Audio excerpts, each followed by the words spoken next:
l'éclat de son essentiel. Musique, sport, séries, magazine, culture, documentaire, divertissement. C'est uniquement sur Média 2, la chaîne du peuple, toujours au service du peuple.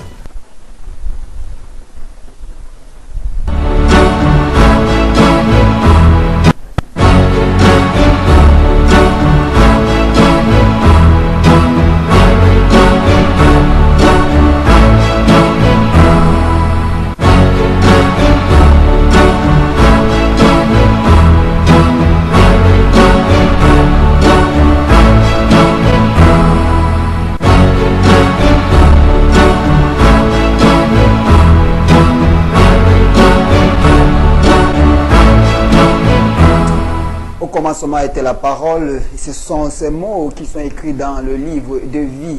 Et dans ce même livre de vie, nous pouvons lire cette expression selon laquelle Dieu fait pour vous des projets de bonheur et non de malheur. Alors, bienvenue sur Média 2 à travers cette émission de ce soir Lumière sur les ondes. Déjà, il est 19 h et nous sommes vendredi, espérant que vous avez passé une très bonne journée. Alors, retrouvons-nous et puis ça va démarrer. Et comme ce soir, nous avons notre invité qui est toujours là pour nous accompagner, le pasteur Israël. Bonsoir, homme de Dieu. Bonsoir, Frère Christian. Bonsoir à tous les téléspectateurs de Média 2. Bonsoir à tous ceux qui nous suivent de près ou de loin. Bonsoir aussi, sans toutefois oublier nos ennemis qui peuvent l'être à tort ou à raison. Papa, maman, enfant, tante, oncle, nous vous disons déjà merci et bonsoir. Nous voici une fois de plus ce jour devant vous pour continuer sur la thématique qu'on a démarrée dans un autre pan. S'il vous plaît, appelez une personne qui vous est chère et dites-lui notre plat préféré sur Média 2 est déjà à table. Alors, sur la table, si vous voulez, allons déguster. Aujourd'hui, nous allons encore parler de beaucoup de choses. Sûrement, peut-être, vous avez entendu, ou bien vous connaissez déjà, et d'autres, peut-être que vous n'avez jamais eu à entendre ce qui sortira ce soir. Donc, ne restez pas seul, surtout, appelez quelqu'un et dites-lui, dégustons ensemble. Merci. Merci, homme de Dieu. Lui, c'est le pasteur Israël, le berger du ministère des sacrificateurs en Jésus-Christ. Ce ministère qui est situé, autant pour moi, entre la chapelle et le carrefour Alpha. Nous vous disons, vous êtes déjà escortés sur Média 2. Et ce soir, nous sommes sur Lumière, sur les ondes de cette clinique spirituelle et sociale qui, depuis un certain moment, fait son bon chemin dans la cité capitale à travers cette thématique. Nous allons parler encore d'une autre thématique ce soir. Mais avant ça, nous vous disons, comme l'a bien dit le pasteur Israël tout à l'heure, d'appeler quelqu'un, de lui dire que nous sommes déjà là. Alors, c'est après cette petite page de transition que nous allons vous donner la thématique et plus de détails.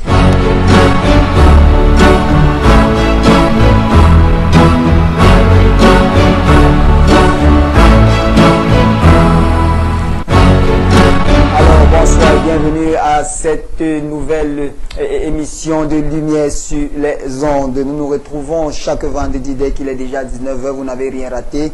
C'est le début comme ça. Nous rappelons que l'émission a 120 minutes et durant ces 120 minutes, les 60 premières sont réservées à l'enseignement et sur les révélations que l'homme de Dieu ici présent va nous apporter. Et les 60 autres minutes sont consacrées à vous, à la maison qui fête l'émission. Ne dégustez pas seul. Dites à quelqu'un, le plat préféré que vous aimez bien est déjà là. Alors, la thématique de ce soir, nous vous le donnons déjà, c'est autant pour moi, excusez-moi, homme de Dieu, l'autorité. L'homme de Dieu vient aujourd'hui avec l'autorité héréditaire. C'est de ça que nous allons parler aujourd'hui. Autrefois, nous avons parlé des fondations, des mauvaises fondations, des bonnes fondations. Et comme la semaine est derrière, ou alors durant cette semaine, puisque l'émission c'est lundi, vendredi, lundi, nous avons beaucoup plus parlé de l'héritier, de l'héritage et de l'héritier. Alors aujourd'hui, nous revenons avec l'autorité, l'autorité héréditaire. Chacun de nous, nous voulons exercer notre pouvoir, oubliant que nous avons des droits et des devoirs. Alors ce soir, nous allons comprendre de quoi il s'agit. Alors, homme de Dieu, c'est à vous la parole. Merci, Frère Christian. Nous voulons, comme ça, remercier ceux-là qui nous prêtent les oreilles. Je voudrais mentionner que nous sommes ici sur Média 2 et l'émission s'appelle Lumière sur les hommes, comme vous le voyez. Et cette émission est interactive où les gens peuvent intervenir par appel, par SMS, et pour essayer d'apporter leur point de vue, d'apprécier et faire tout. J'ai remercié un auditeur en ligne, en off, qui m'a envoyé un message que quand on a prié ici il y a 6 mois, l'année passée, 6 mois non, l'année passée à la même époque, et pour sa mère qui n'avait pas de mari et que sa mère trouve un mari, et ils étaient comme ça en train de chercher, de fêter, n'est-ce pas, le mariage de sa mère. Ça nous va tout droit au cœur. De tels, n'est-ce pas, de tels témoignages nous encouragent. Et ça encourage aussi une personne qui est dans la même situation. Dans la deuxième phase qui sera consacrée aux auditeurs, elle a pour faire les témoignages sur ce que tu as déjà reçu sur cette émission, par cette émission, et ce que cette émission t'a apporté, ou bien ce que ça t'a fait comme mal. C'est toujours bien pour que nous puissions améliorer s'il y a quelque chose qui n'est pas bien dans cette émission. Vous êtes libre d'apporter vos critiques. Grâce aux critiques, le monde avance. S'il n'y a pas de critiques, le monde restera stagnant. Alors, nous vous demandons vraiment humblement de faire vos critiques et de faire tout ce qu'il faut pour que cette émission soit bien accueillie aux oreilles de nos téléspectateurs et même de la société. Comme nous avons coutume de dire, nous administrons une perfusion comme ça aux veines de la société. Alors, ce jour, nous avons cette thématique qu'on appelle l'autorité héréditaire. L'autorité héréditaire, qu'est-ce que c'est? Vraiment, nous voulons que vous compreniez qu'il y a beaucoup d'autorités, mais particulièrement ce soir, nous allons parler d'une seule qui est l'autorité héréditaire. De quoi il s'agit? Nous entrons de plein fouet comme ça dans la thématique. L'autorité, c'est d'abord quoi? L'autorité, c'est la délégation de pouvoir. Donc, c'est une délégation de pouvoir de celui qui a reçu le pouvoir ou de celui qui détient le pouvoir et qui donne une partie de son pouvoir à quelqu'un. C'est ce qu'on appelle l'autorité. C'est agir au nom du détenteur du pouvoir.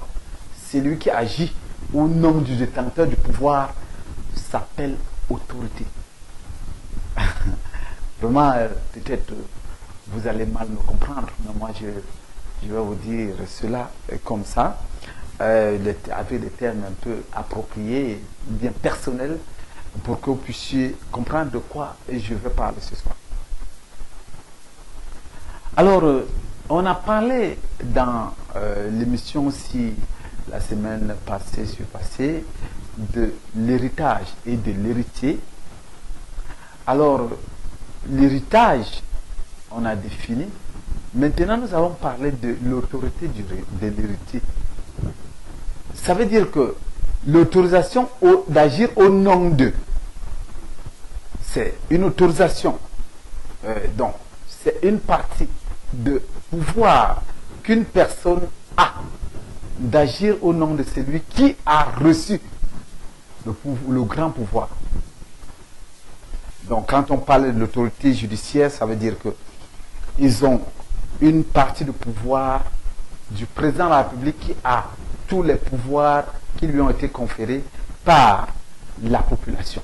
Donc, à cela, le président prend donc une partie de son pouvoir, il délègue à la juridiction, au département juridique,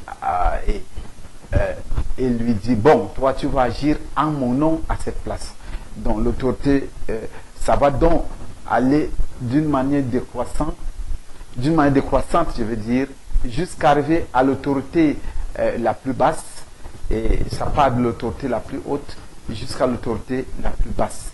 Et ici sur la terre, lorsque l'autorité ou bien le pouvoir appartient au peuple, et les autres personnes qui agissent au nom du peuple sont les autorités, alors c'est par abus qu'on dit qu'ils détiennent le pouvoir. Non, ils sont gardiens du pouvoir, ou bien ils détiennent, comment on appelle, ils gèrent, ils sont les gestionnaires du pouvoir, mais le pouvoir appartient au peuple.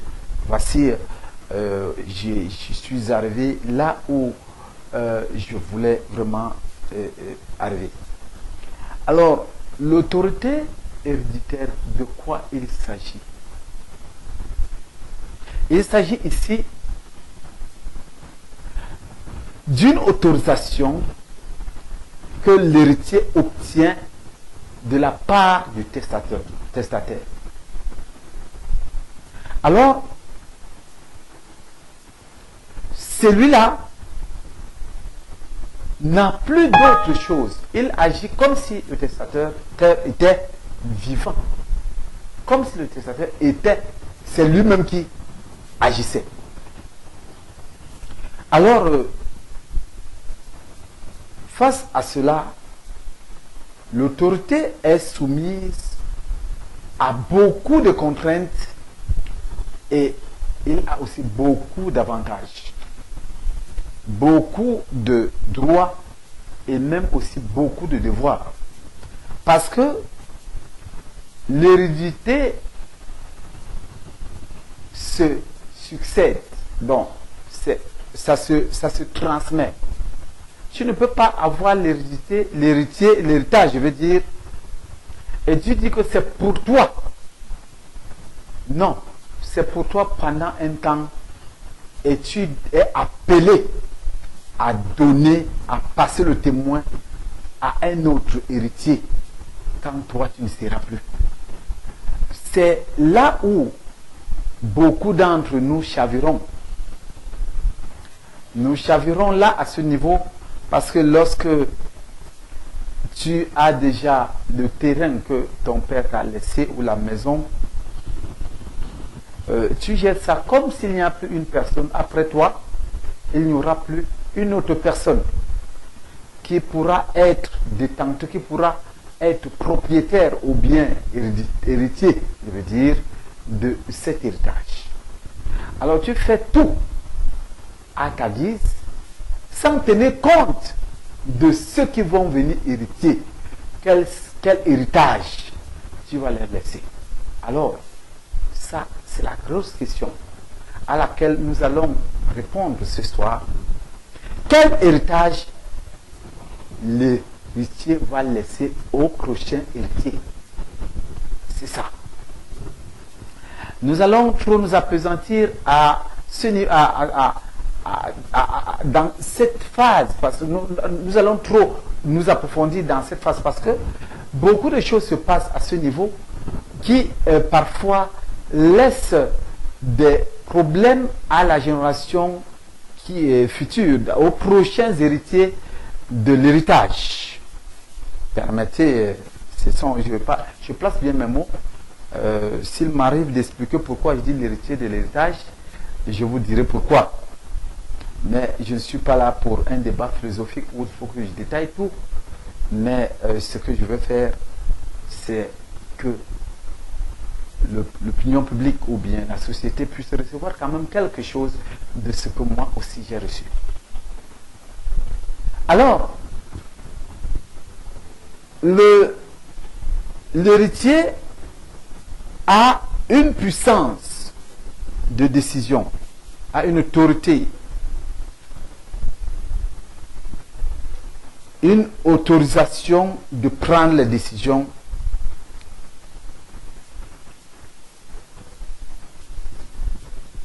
au nom du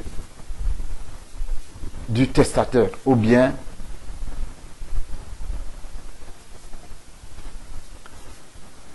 du testateur, au nom du testateur, c'est ce que je veux dire, ou bien au nom de celui qui lui a passé le témoin. Alors, le testateur, lorsqu'il commence à faire son testament, il tient compte du bien-être de ce qu'il va laisser dans l'héritage, va faire à celui qui va le gérer. Il doit tenir compte. Donc, quoi qu'il soit autorisé à décider comme il le veut de cet héritage, il a néanmoins certains freins. Quant à ce qui est du souci du bien-être du prochain héritier à qui il va passer le témoin. Ça, c'est le point de vue scientifique et gestionnaire. Alors, lorsque l'héritier fait ce qu'il veut sans tenir compte de ce que ceux qui vont rester vont être, si jamais tu es dans notre camp où notre testateur nous regarde, je vais te dire,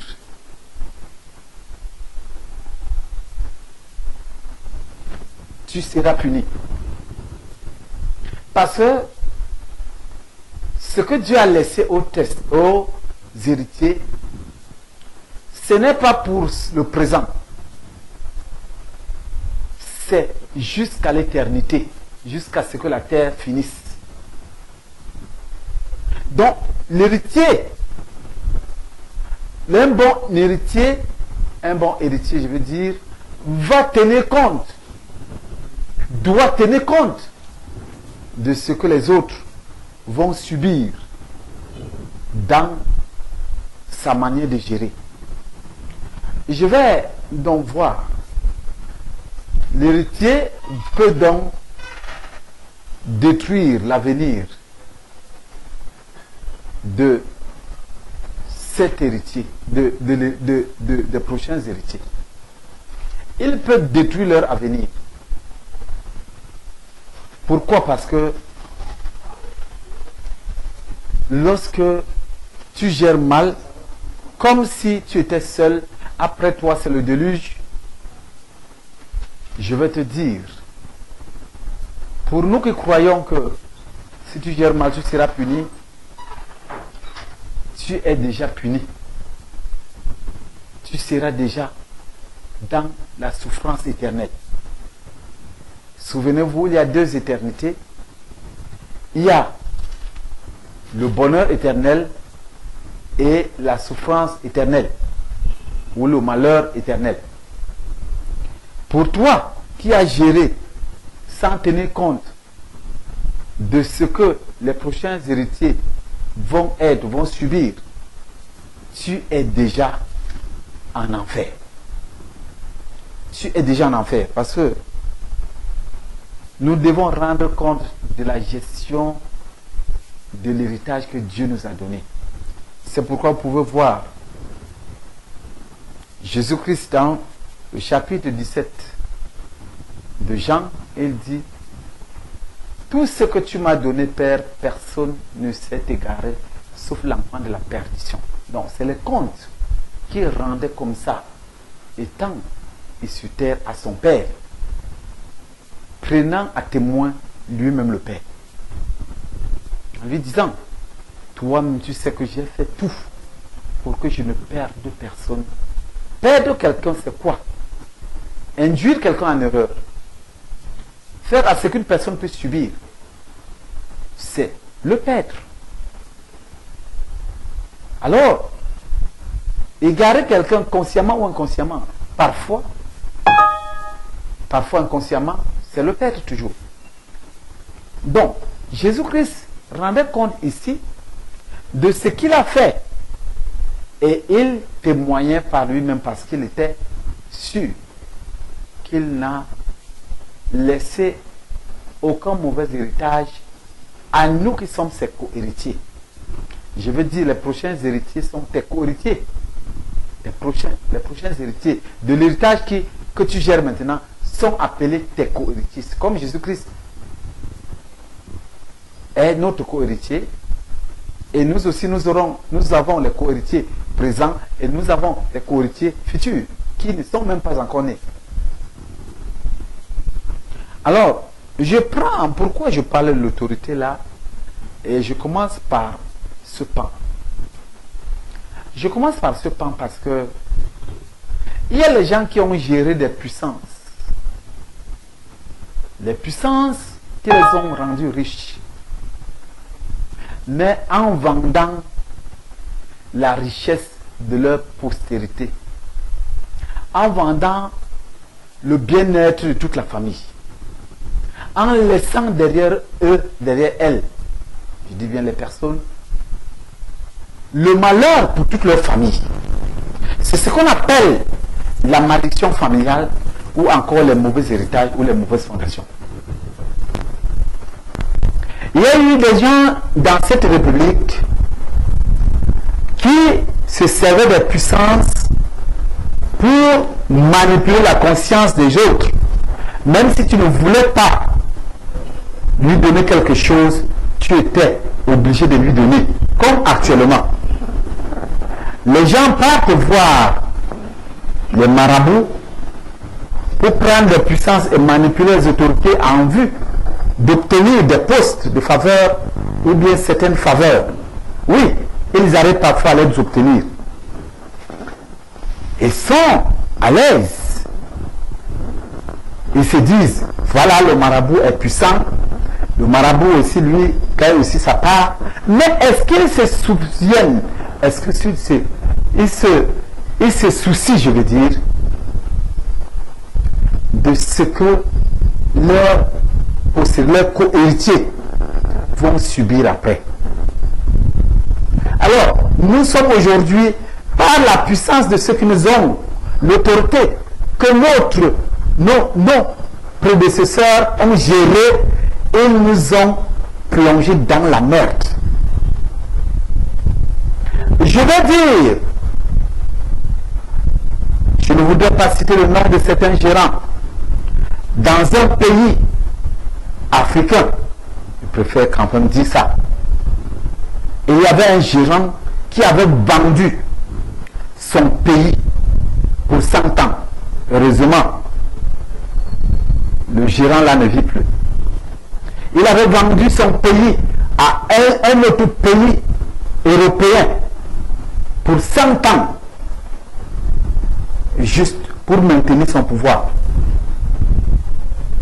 Mais il ne s'est pas soucié de ce que le Cameroun allait devenir après lui.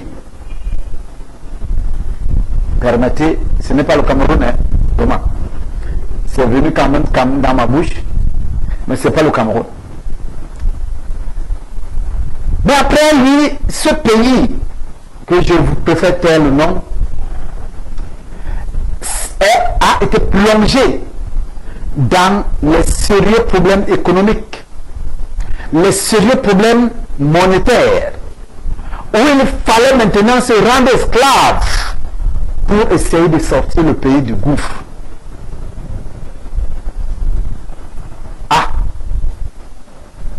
Je prends cet exemple d'un pays africain et d'un dirigeant africain qui ne vit plus.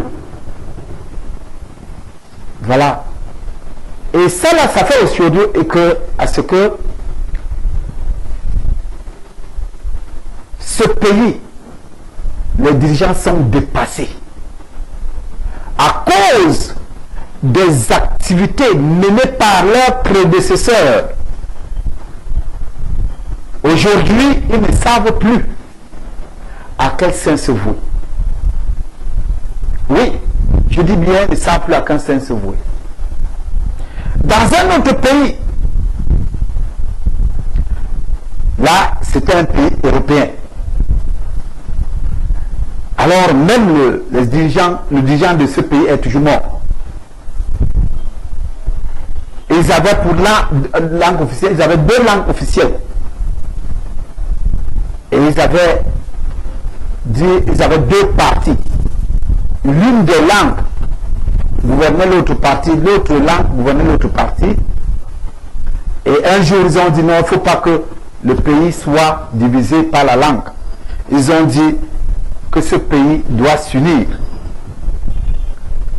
Dans ce pays-là, ils ont fait l'unité. Ils font souvent leur fête d'unité là-bas. Mais ils ont laissé une bombe qui a explosé aujourd'hui. La bombe là, c'est que les 2 parties veulent se diviser définitivement. Or, si tout ce pays était géré par les 2 langues, il n'y aurait pas une zone pour l'autre langue, une zone pour l'autre langue. J'avais envoyé une lettre là-bas, mais ils n'ont pas écouté. Qu'il faut qu'il y ait un décret qui rende l'enseignement de ce pays-là bilingue, de la prématernelle à l'université. Alors ça effacerait les divisions linguistiques et les zonales. Il n'y aurait plus 2 zones. Ils ne se sont pas souciés de ce que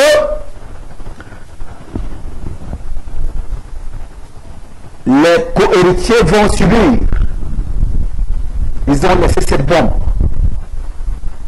Et dans les années antérieures, dans les années passées, ça a capoté là-bas. Je ne sais pas si c'est déjà fini ou ça continue. Je ne sais pas.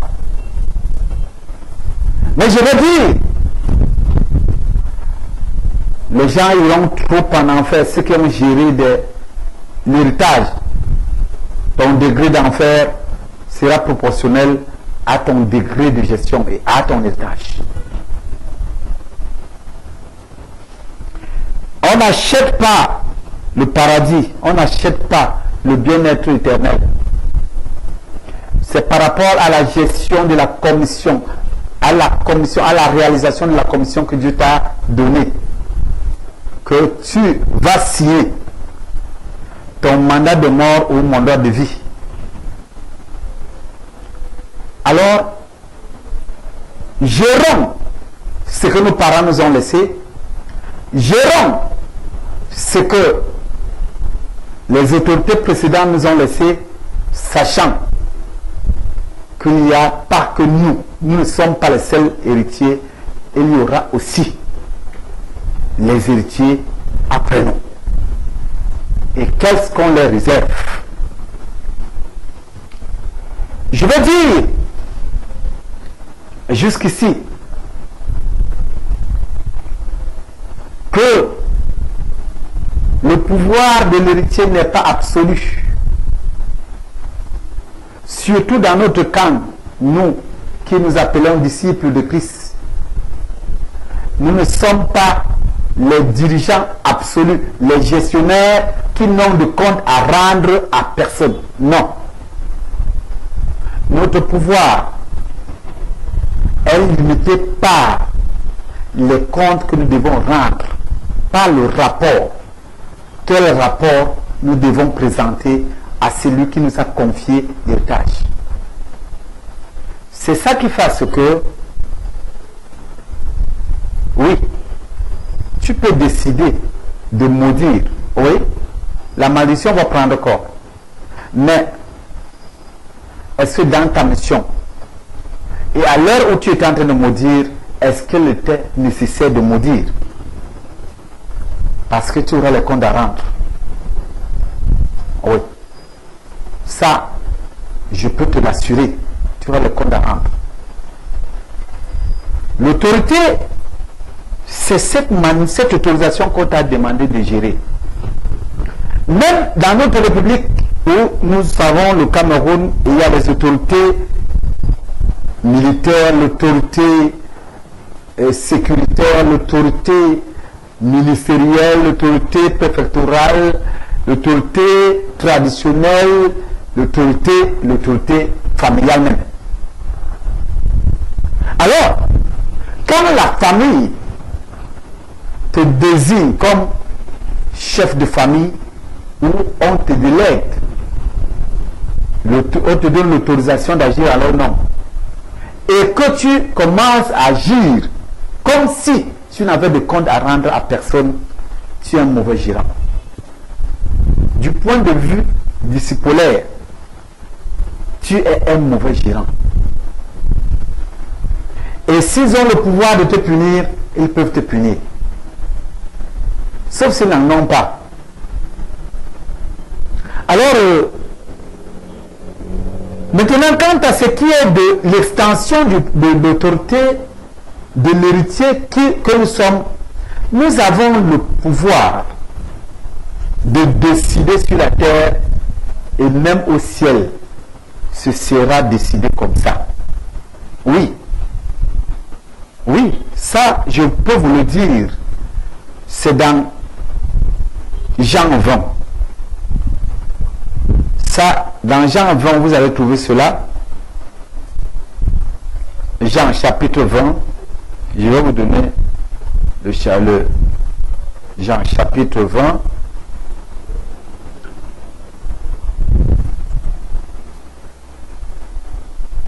Voilà.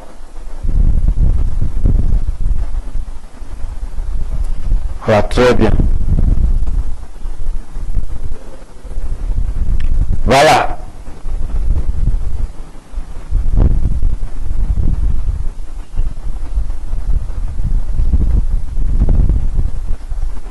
Verset 22. Verset 22. Jean 20, verset 22, à partir du verset 22. Après cette parole, il souffla sur eux. Et il leur dit, recevez le Saint-Esprit. Ceux à qui vous pardonnerez les péchés, ils leur seront pardonnés. Ceux à qui vous les retiendrez, ils leur seront retenus. Verset 22, 23. Je vais vous dire, nous avons le pouvoir de condamner, retenir les péchés, ça veut dire condamner quelqu'un. Nous avons le pouvoir de condamner. Nous avons le pouvoir de libérer. C'est la vérité. Nous avons le pouvoir, l'autorité que Dieu nous a donnée, nous donne accès et nous donne l'autorisation de condamner ou de libérer. C'est pour cette raison que beaucoup d'entre nous font peur aux gens parce que ils menacent les gens par la malédiction. Oui, ce pouvoir, ils le détiennent, mais ils seront jugés par ce pouvoir si c'est mal utilisé. Ça, je peux dire cela aux co-héritiers qui brandissent les menaces. Lorsque qu'ils sont en erreur, on ne doit pas leur dire qu'ils sont en erreur. Ils disent, je vais te maudire. Oui, tu peux maudire. Mais je vais aussi te dire, c'est comme si tu peux maudire, ça ne prend pas. Pourquoi? Parce que tu ne gères pas l'héritage toi seul. Tu as quelqu'un qui contrôle. C'est Dieu. C'est Jésus. Il a dit qu'il ne va pas nous laisser seuls. Et il sera avec nous jusqu'à la fin du monde. Donc, l'héritage, notre testateur n'est pas mort. Notre testateur n'est pas mort. Notre testateur est vivant et il gère avec nous. C'est pourquoi nous devons tout faire comptant sur sa volonté. C'est pour cette raison que nous autres, nous parlons sans foi aux yeux. Nous pouvons nous confronter, nous affronter, nous pouvons affronter, je veux dire, les pouvoirs infernaux de n'importe quelle sphère. Je suis là, je parle, ça fait plus d'1 an. J'ai lancé un défi officiel aux francs-maçons ici, aux écancaristes, je veux dire au reste, toutes les puissances qui agissent. Je veux qu'on se retrouve. Je cherche un plateau où on dit souvent qu'il y a les magiciens. On part, on fait des preuves de force devant les caméras. Comme ils sont très forts là. Je n'ai jamais vu, ça fait plus d'1 an. Le défi là, personne ne veut le relever. Ça veut dire qu'ils ont des petits pouvoirs. Ils ont des petits pouvoirs. Ils passent par les basses manœuvres pour essayer de prendre par lâcheté. Mais c'est comme ça que vous mourrez aussi. Ça, c'est la vérité. C'est comme ça que vous mourrez. Et vous laissez de mauvais héritages, de mauvaises fondations à vos descendants qui vont payer dur. Quelqu'un a le diplôme, mais ce qu'il peut avoir comme travail, c'est peut-être gérer un cybercafé, un gérant d'un bar, un gérant d'une plantation. Oui, ça ne veut pas dire que ce n'est pas le travail, mais celui qui a travaillé bien sera aussi honoré au plus haut rang. Donc, le rang que tu occupes est déterminé par la qualité de l'héritage que tu as reçu. C'est ça. Et l'autorité qui a géré cet héritage avant toi, ou bien tes prédécesseurs, je peux dire, dans la gestion de comment je peux appeler, cet héritage. Donc, l'autorité, nous avons le pouvoir de faire beaucoup de choses. Même quand le Seigneur soulève et se servait d'une chicotte pour Israël, il revenait punir la chicotte qui était rien d'autre que le peuple. Et il dit à Abraham, vous serez servi dans Genèse 12, verset 7 et suite. Vous pouvez lire.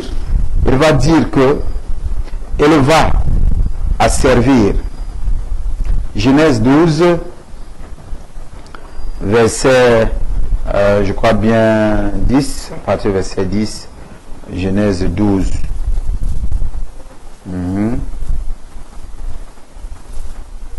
Non, oui, oui.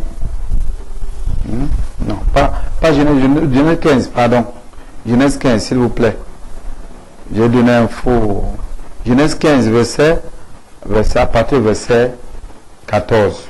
Vous pouvez lire. Oui. Bon. Verset 13 même. L'Éternel dit à Abraham, sache que tes descendants seront étrangers dans un pays qui ne sera point à eux, et ils y seront asservis, et on les opprimera pendant 400 années. C'est Dieu qui avait prévu le châtiment du peuple d'Israël, la captivité pendant 400 années. Et il a dit, donc il voulait punir Israël pour sa désobéissance. Et il revient dire ici, verset 14, mais je jugerai la nation à laquelle ils seront asservis et ils sortiront ensuite avec des grandes bénédictions. Donc, il va juger. Quand le Seigneur t'utilise pour maudire quelqu'un, peut-être, il était digne de malédiction. Ne te contente pas il peut revenir te juger. Je préfère que tu sois un prophète de bonheur et non un prophète de malheur. Je préfère que tu fasses du bien, même si tu n'es pas reconnu, que tu fasses, au lieu de faire du mal, parce que le salaire du malheur, de la méchanceté, c'est la mort. Beaucoup d'entre nous veulent être ceux-là qui décident même de la mort des gens. Oui. Peut-être beaucoup même ont ce pouvoir, ont cette autorité. Mais je te signale ce soir que fais tout ce que tu veux faire. Réussis même dans ça. Mais le dernier tournant t'attend. Le dernier tournant où tu ne... Même l'argent n'est pas propre. D'ailleurs, le jour où tu meurs, si on met même 100 000 dans ta tombe, on va... Quelqu'un, le jour où il sera dépourvu d'argent, on va creuser la tombe là pour prendre les 100 000 là. Donc, si on dit à quelqu'un qu'on a mis dans la tombe là 100 000, je veux dire, même si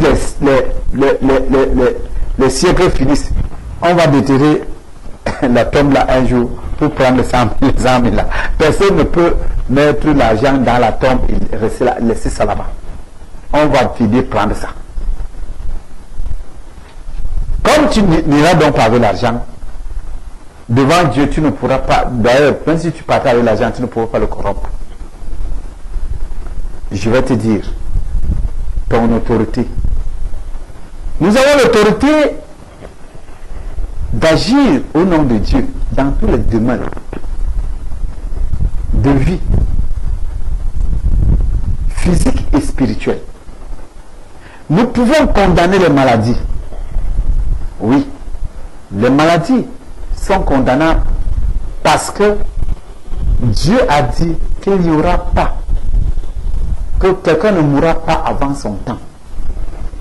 Ceux qui seront les moins vigoureux, ils seront 80 ans. Mais aujourd'hui, là où nous sommes là, pour que tu atteignes 70 ans aujourd'hui même, oui, il y a quelques rares personnes qu'on peut voir à 70 ans, ils s'élèvent encore bien.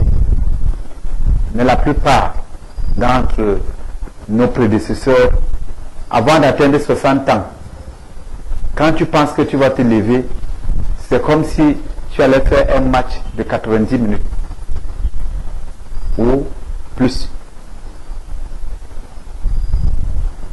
Je veux dire, l'autorisation nous a été donnée aussi dans la Bible. Dans Marc 16, à partir du verset 17. À partir du verset 17, il est écrit, voici les signes qui accompagneront ceux qui auront cru. À mon nom, ils chasseront les démons. Donc si nous chassons les démons, l'autorisation nous a été donnée. Ils parleront de nouvelles langues. Cela nous a été donné. Ils saisiront les serpents. S'ils boivent quelques breuvages mortels, cela leur fera point du mal. Cela nous a été donné. Cette puissance nous a été donnée. Cette immunité nous a été donnée. Et ils imposeront les mains aux malades. Les malades seront guéris. Cela nous a été donné. Donc, nous avons l'immunité. Dans notre autorité, nous avons l'immunité.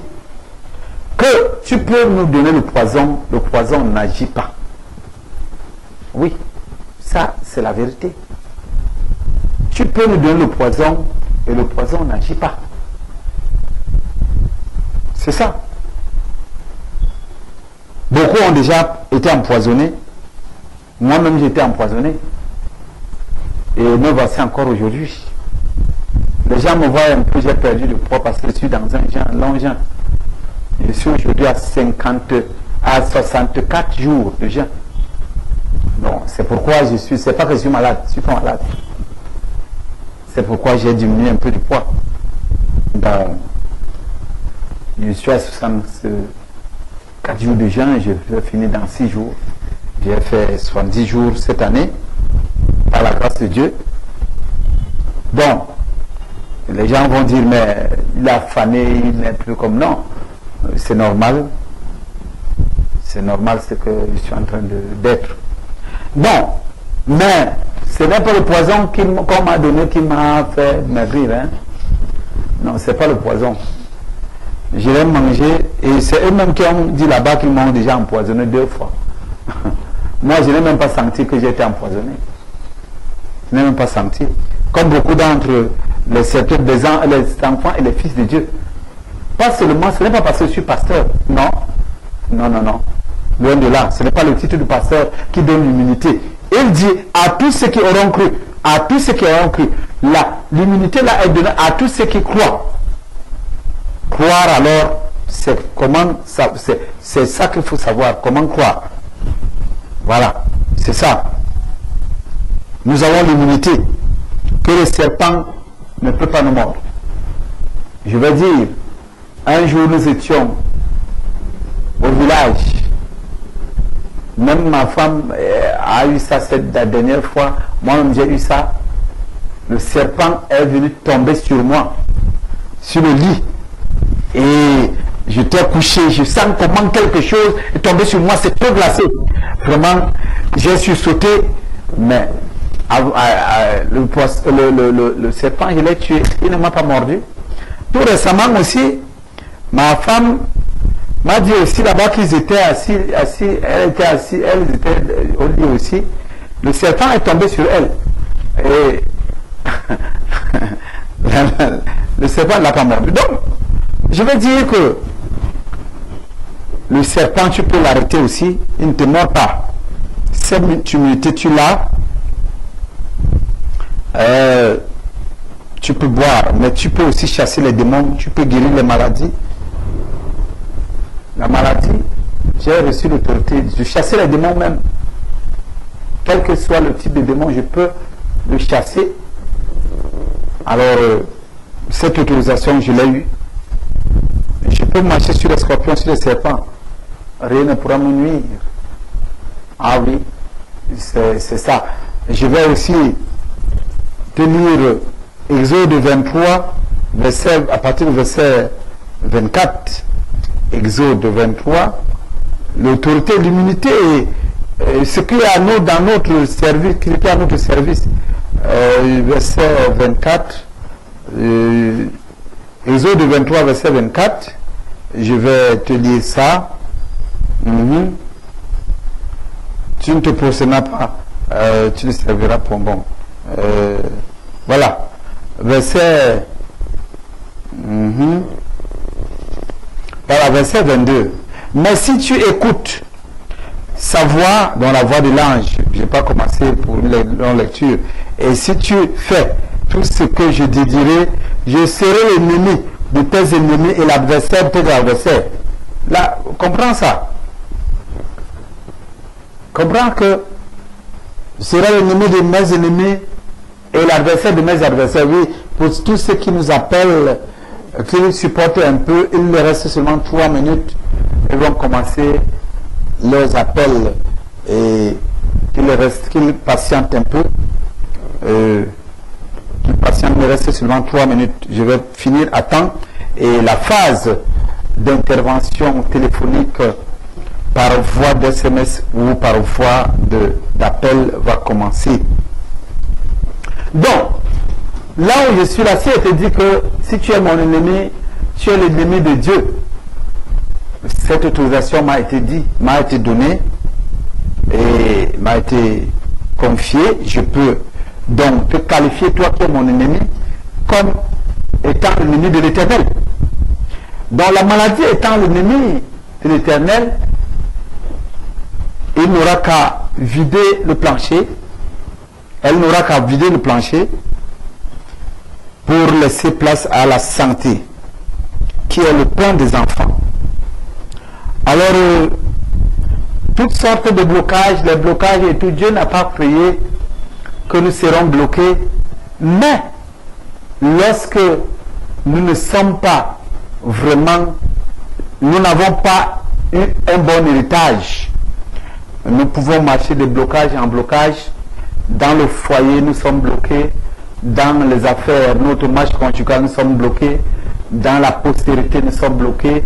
Dans l'acquisition des richesses, nous sommes bloqués. Dans le progrès social, nous sommes bloqués. dans le progrès professionnel, nous sommes bloqués, dans nos relations, nous sommes bloqués et tout. Et là, ça veut dire que j'avais défini comme étant une masse spirituelle de l'héritage négatif et une masse spirituelle, ça ce sont mes termes, hein, positifs. Et si la masse spirituelle est plus dense que la masse spirituelle positive, toutes les choses seront négatives. Alors, ceci étant, nous avons un grand héritage qui est tellement large. Nous allons voir ici, verset 26 dans le même chapitre, dans le même livre, Exode chapitre 23, verset 26.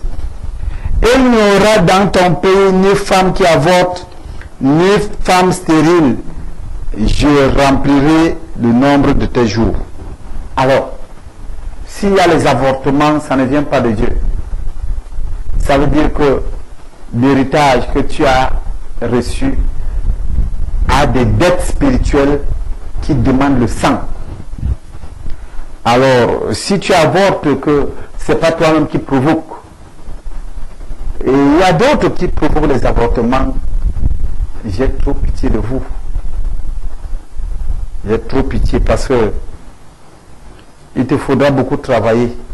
La Bible dit, celui qui détruira le corps, le Seigneur le détruit. Tu peux être détruit maintenant ou le Seigneur attend que tu prennes de l'âge pour qu'il te ramène ce que tu as fait. Vraiment, tu ferais, si tu as causé des avortements volontairement, ce qu'on appelle les IVG, interruption volontaire de gestation ou de grossesse, je vais te dire, tu as intérêt à beaucoup servir Dieu, à demander pardon par ton service. Tu n'as même pas à rougir quand vraiment quelque chose t'arrive. Je te vois, tu rougis souvent lorsque quelqu'un écorche ton ego, ne sachant pas que tu as un gros prix à payer. Je te conseille de ne plus rougir parce que c'est pas bien. Pour ceux-là qui expérimentent des choses, la négativité dans leur vie, demandez à votre testateur, si vous ne le connaissez pas, le physique, s'il est déjà parti, interrogez le spirituel, le testateur spirituel, il est toujours présent, il va vous répondre. Et quand il vous aura répondu, vous allez retrouver votre élan originel tel que Dieu vous a créé, où rien ne vous sera résistant, sauf en cas d'épreuve. C'est là seulement. Et même les épreuves, le Seigneur vous garantira de tout cela. Au nom de Jésus. Voilà, j'ai fini ma part. Maintenant, c'est votre part qui commence. Intervenez en tant que ceux-là qui veulent apporter à la société cette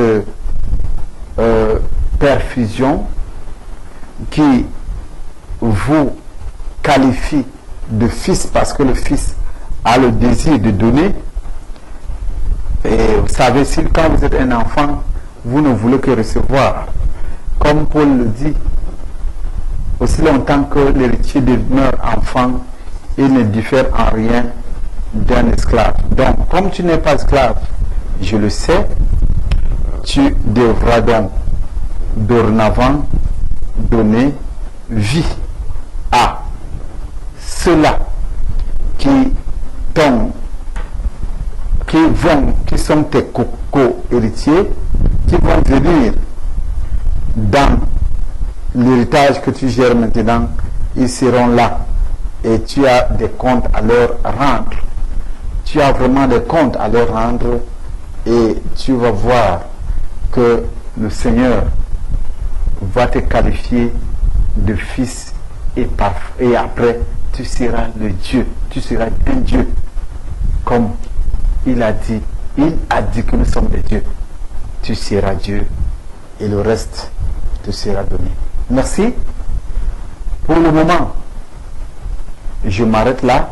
Que le Seigneur vous bénisse et que vous gérez votre héritage selon la volonté de votre Père.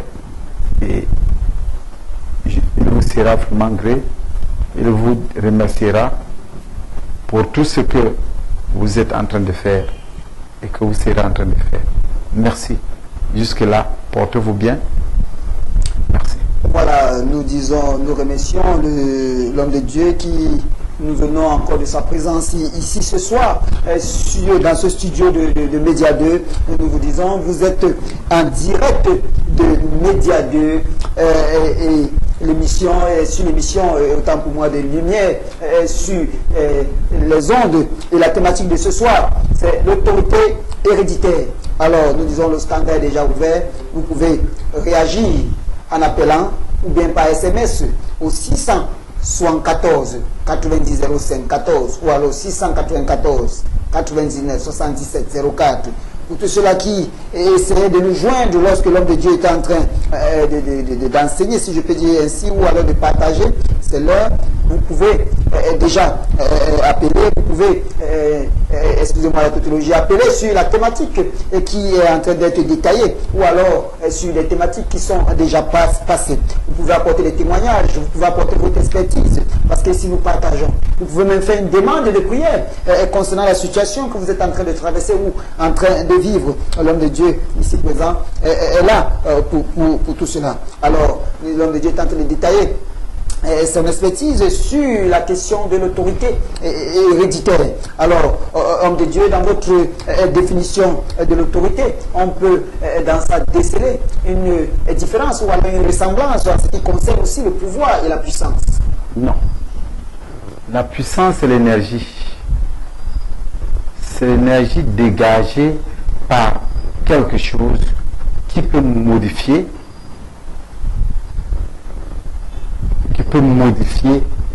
une autre chose, ou bien une autre créature, ou quelque chose.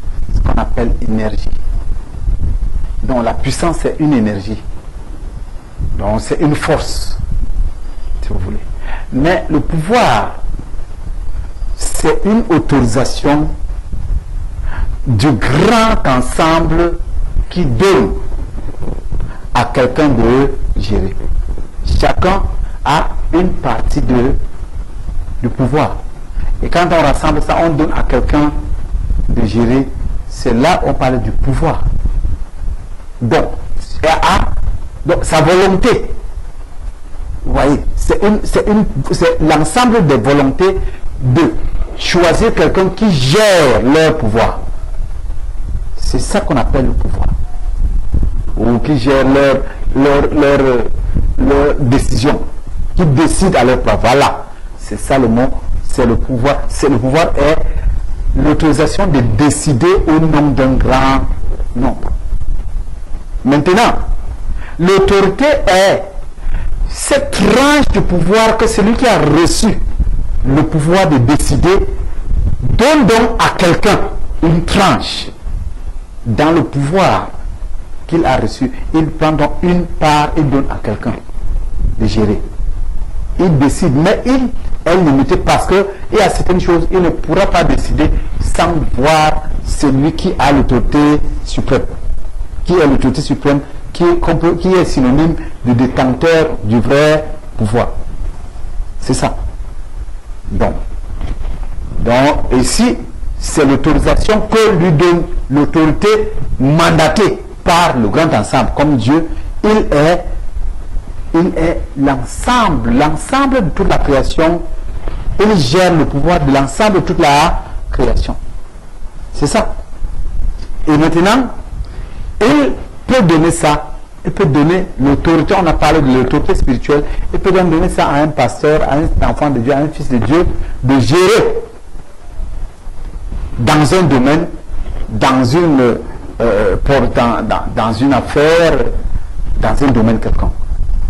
Voilà, donc c'est ça. Ces choses-là, ces choses sont vraiment, c'est comme l'intelligence et la sagesse. Les gens confondent ça. On n'acquiert pas l'intelligence. Non. Mais on acquiert les savoirs ou bien les connaissances, qu'on peut aussi autrement appeler les sagesses. Voilà, c'est ça. La sagesse, c'est synonyme de savoir. Dans le savoir, on parlait de savoir, mais l'intelligence, c'est la capacité qu'a ton intellect, dans le pouvoir que Dieu a donné à ton cerveau de capter, de reproduire, de cerner, d'analyser, de fixer et tout. C'est ça l'intelligence. On ne cherche pas, on est avec. Maintenant, on peut affiner ton intelligence. C'est comme on rôde. Tu as un pouvoir là où tu es là, tu es un footballeur, mais tu n'es pas né. Le jour où tu es né dans le ventre de ta maman, tu ne pouvais pas shooter au ballon. Shooter le ballon, je veux dire. Alors, tu as commencé à t'exercer jusqu'à ce que le ballon que toi tu frappes aujourd'hui, si une autre personne qui n'a jamais fait l'entraînement au ballon frappe ça, il va sentir mal. Alors c'est comme ça que l'intellect donc est formé pour que la capacité que Dieu lui a confiée soit donc extériorisée et ça puisse nous fonctionner. C'est ça. Mais on n'acquiert pas l'intelligence, on est avec l'intelligence. Mais ça peut, la quantité peut augmenter selon les expériences qu'on acquiert. Maintenant, ce qui fait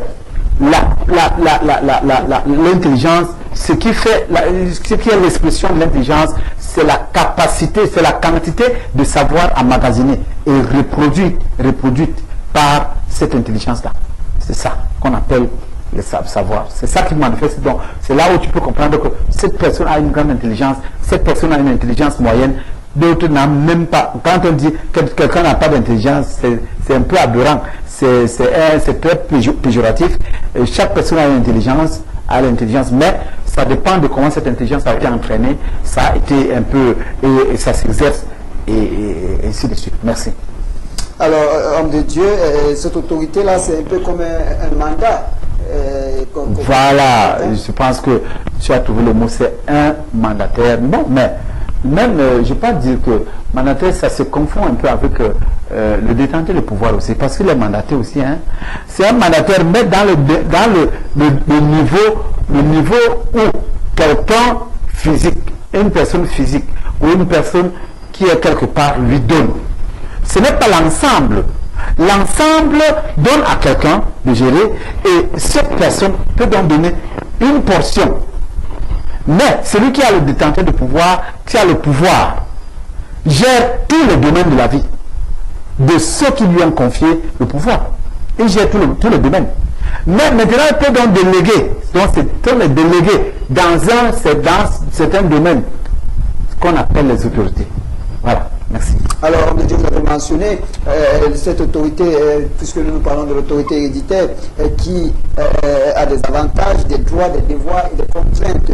Alors, même des limites. Des limites même, si on ajoute des limites. Alors, dans cet ensemble-là, homme de Dieu, est-ce qu'il est de bon ton que l'héritier soit choisi?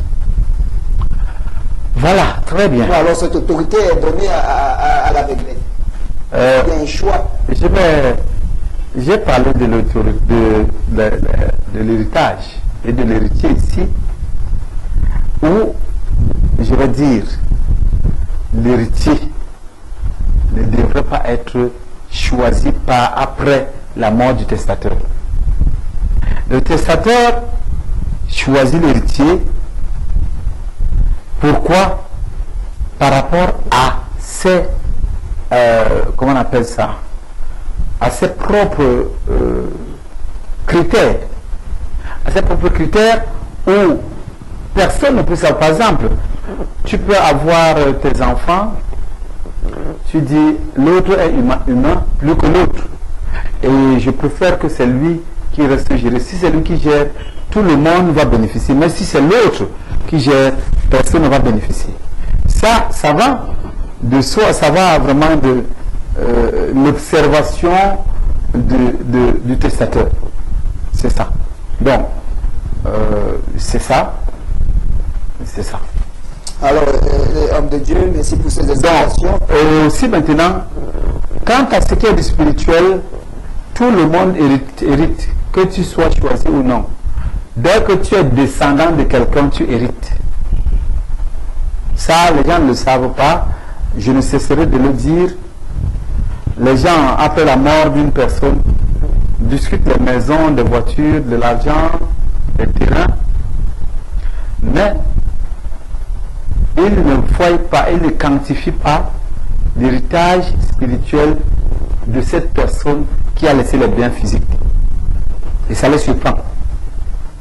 Alors toute personne hérite, même si quelqu'un a fait du bien dans ta famille, même si tu n'as rien laissé, il t'a laissé une bonne fondation qui va te conduire quelque part où tu n'auras plus à trop te battre. Quelqu'un va t'accorder des faveurs où tu ne savais pas que tu pouvais les mériter. Tu pouvais les avoir, je veux dire. Tu ne les mérites pas, mais cela t'est accordé. Ça veut dire que tu n'as rien fait pour avoir ces faveurs, mais tu vois seulement que ces faveurs te sont accordées à cause de l'héritage de quelqu'un qui a travaillé dans ta famille, même s'il n'a pas laissé la maison, même s'il n'a pas laissé des voitures, même s'il n'a pas laissé l'argent. Donc, l'héritage physique, on peut choisir selon les règles traditionnelles ou coutumières de certaines sociétés. On peut dire que c'est l'aîné, on peut dire que, bon, judiciairement, c'est le testateur qui choisit l'héritier. Donc, le détenteur de l'héritage qui choisit. Donc, ça, c'est, du point de vue juridique, ça, c'est une tradition juridique selon les règles officielles, les règles de droit, calquées sur un modèle quelconque. Bon, dans d'autres sociétés, vous savez, la loi est définie selon les sociétés. Hein. La loi n'est pas uniformisée.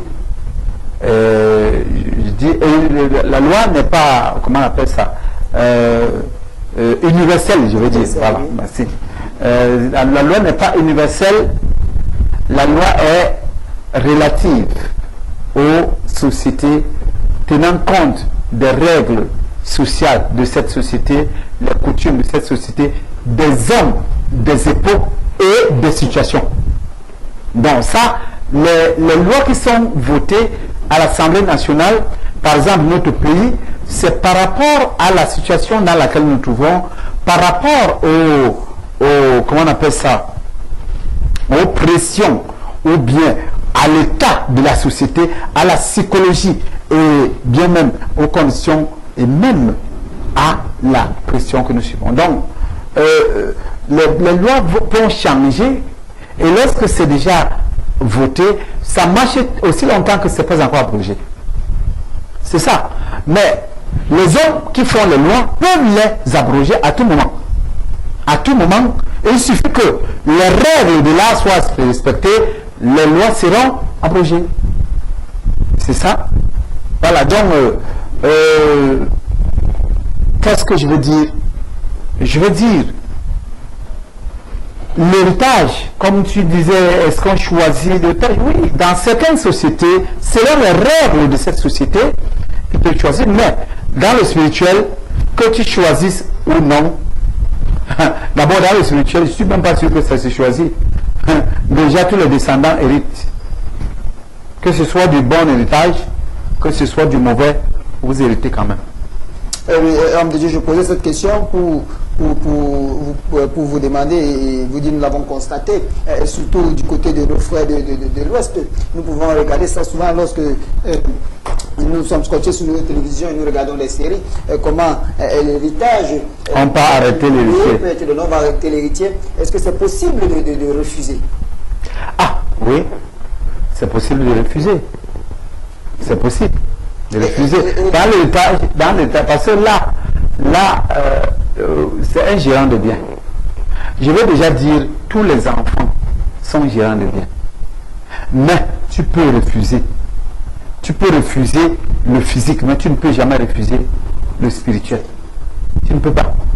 Parce que tu ne sais même pas de quoi il s'est composé. Tu ne sais même pas à qui t'adresser pour poser ta requête de refus. Tu ne peux pas. Mais dans le physique, tu peux refuser et demander qu'on donne à une autre. Ah oui, homme de Dieu, vous avez parlé des comptes, parce que nous sommes dans la gestion de l'autorité.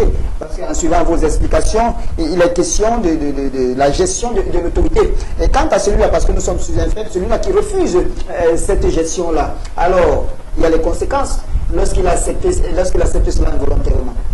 Ah oui, Il n'avait pas contraint. je vais dire ceci. Dans les sociétés secrètes, on te choisit pour aller t'initier. Et dans l'initiation, c'est là où tout se complique. Lorsque tu es déjà initié, tu fais donc des pactes avec certaines forces. C'est là où, maintenant, si tu ne respectes pas, il faut que tu aies une grande force qui te défend contre ces forces avec lesquelles tu as fait les pactes. C'est des contrats. C'est comme dans la juridiction, les contractants sont contraints selon les règles du contrat. Alors donc, si jamais l'un des contractants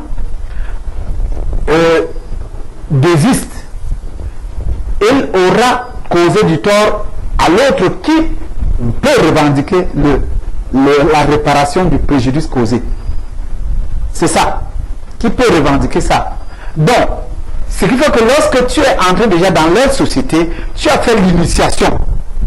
Dans cette société, tu vas inéluctablement faire des pactes avec certaines puissances et c'est là où tu deviens obligé, ou à défaut de cela, tu devras avoir une force. Comme moi j'ai fait les sociétés secrètes, j'ai fait la Rose-Croix.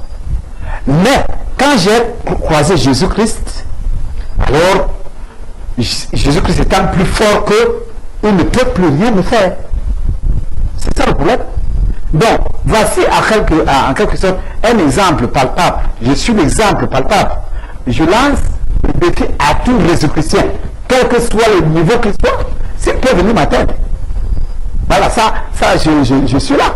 Donc, maintenant, dans les autres sociétés secrètes traditionnelles, on t'amène, on t'apprend comme ça parce qu'on crée d'abord en toi une intimidation, on crée en toi une peur que si tu refuses, les gens qui sont morts seront énervés contre toi et ils vont faire ceci. C'est faux. Tu ne seras redevable lorsque tu vas volontairement signer les pactes que tu vas servir. C'est là où tu deviens contractant. Et là maintenant, si tu refuses, tu as fait du tort à l'autre contractant qui devra revendiquer la réparation du préjudice causé. C'est ça le problème. C'est ça. Tant que tu n'as pas encore été initié, tu n'es contraint de rien. Sauf dans le lieu spirituel où aussi là, Jésus-Christ peut défendre la cause pour que tu ne puisses pas être contraint de gérer une mauvaise héritage. Un mauvais héritage, je veux dire. Une mauvaise fondation. Voilà. Un mauvais héritage, je veux dire. Donc, voici en quelque sorte ce que nous pouvons dire quant à ce qui est du caractère contraignant de l'héritage. Le caractère contraignant de l'héritage ne se limite pas, ne fait pas de l'héritier un prisonnier. Aussi longtemps que tu n'as pas encore été initié, maintenant, tu peux accepter ou tu peux refuser, sans préjudice. Comme par exemple, on peut laisser l'héritage à un enfant, à un cadet, ayant ses aînés, il décide, il dit non, qu'on donne l'héritage à mon aîné. Ça ne lui cause aucun préjudice. Aucun préjudice, ni spirituel, ni physique. S'il est attaqué, ça veut dire que ce sont les gens de la société secrète qui voudraient démontrer que leur interdiction a été violée. C'est eux qui vont l'attaquer et non l'héritage. C'est ça. Voilà. Très bien. Alors, homme de Dieu, vous avez dit qu'on peut dénier ou on peut refuser cette autorité physique, mais spirituelle. On ne peut pas. Non, spirituellement, c'est déjà scellé. Spirituellement, c'est déjà scellé parce que, vous savez, lorsque il y a certaines choses dans le terrain, dans ton corps, qui ne peuvent pas être falsifiées par aucune médecine, si ce n'est Dieu seul. J'ai dit, il n'y a que Dieu seul qui peut te sortir de là. Mais de toi-même, tu ne peux pas. Mais à la dimension spirituelle et physique, toi-même, tu peux refuser. Donc, dans le domaine spirituel, par exemple, les dettes, par exemple, les fondations qui vont te gérer monde descend, tu ne peux pas les refuser. Tu vas les gérer. Mais, homme de Dieu, je pose cette question tout simplement. Pourquoi? Parce que il y en a beaucoup qui reçoivent cette autorité de Dieu, mais qui font quelquefois la sourde oreille, ou alors peut-être qui n'en veulent même pas. L'autorité de Dieu. L'autorité que Dieu Ah non, Dieu, tu ne peux pas refuser. Ce Dieu, tu ne peux pas refuser. Tu peux refuser. Qu'est-ce que je suis en train de dire? Ce Dieu aussi, tu peux refuser. Vous voyez un peu, non? Ce Dieu aussi, Dieu ne contraint pas. C'est quand on demande son avis, quand on veut qu'il soit notre Dieu, qu'il devient. Tu peux choisir que ton chien est ton Dieu. Il te laisse avec. Mais, ce qui est sûr, la gestion des fondations va se manifester dans ta vie. Et si ces fondations sont dans négatives, à un moment donné, tu vas voir que ton Dieu de chien là ne te sauve pas. Et comme il ne te sauve pas, tu vas vouloir emprunter une dizaine. Et là, Dieu te tend la main. Il te dit, bon, si tu veux maintenant que je sois ton Dieu, je suis prêt. C'est ça. Donc, mais le spirituel, les fondations là sont couchées. Ça veut dire que c'est les choses sur lesquelles ta vie est posée. Je vais prendre, par exemple, les maladies comme le diabète. Les maladies comme le diabète, lorsque ton père a eu le diabète, qu'est-ce qui se passe? Il te transmet les chromosomes de prédisposition qui vont faire à ce que, à quelques moindres gestes comme ça, ton corps va engager la maladie auto-immune qui va commencer à tuer les cellules alpha de ton pancréas. C'est ça. Ça va donc commencer à tuer ces cellules-là. Pourtant, dans les mêmes conditions, une autre personne a pris les mêmes éléments, il a pris le même sucre à des quantités plus dosées encore que toi. Mais lui, ses cellules alpha sont encore bien. Mais puisque toi, tu as dans les gènes qui te prédisposent à perdre très vite tes cellules alpha de ton pancréas, il te suffit de prendre pendant un petit bout de temps le sucre. Tu entends seulement qu'à l'hôpital, tu es diabétique. Tu ne peux pas changer ça. Ça, c'est dans le spirituel déjà. Quoi que ce soit dans un domaine scientifique où on peut prouver. Mais déjà, à un niveau, on ne peut pas démontrer, on ne peut pas te montrer que voici ce qui fait que les cellules alpha meurent vite. Jusque-là, les richesses continuent.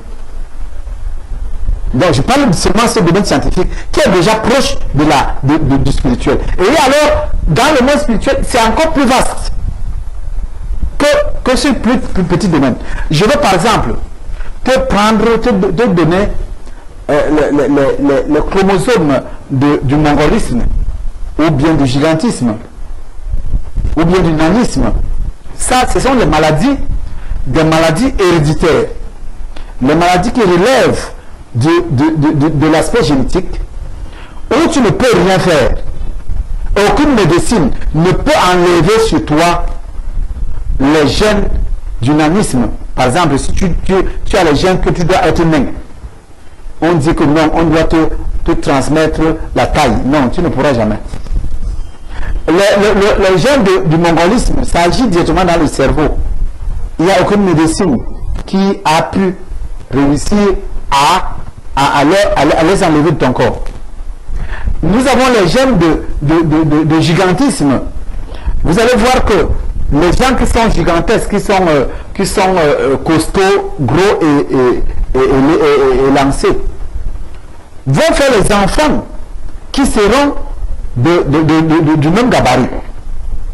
Alors, l'enfant, lorsqu'il est là, même dans n'importe quelle médecine, on ne peut jamais lui transmettre les gènes de ceci. Donc, voici en quelque sorte les choses qui sont proches du spirituel, qu'on ne peut pas changer.